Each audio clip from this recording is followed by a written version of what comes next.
So this is the Hallelujah. acute vestibular part. You will remember that it attacks your peripheral nervous system or your CNS. So this is an autoimmune disease which we can also call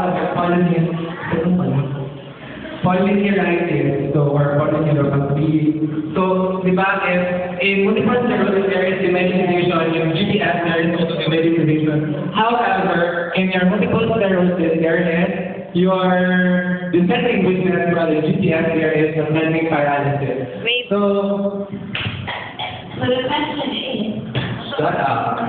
So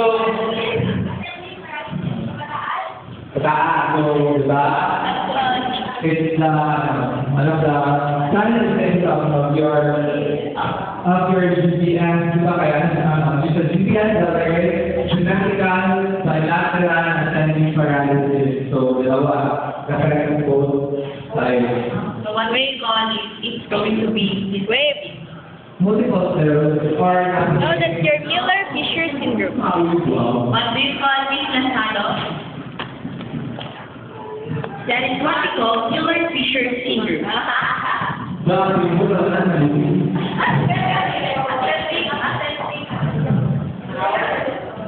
So, for the second symptoms, there is hyperreflection, your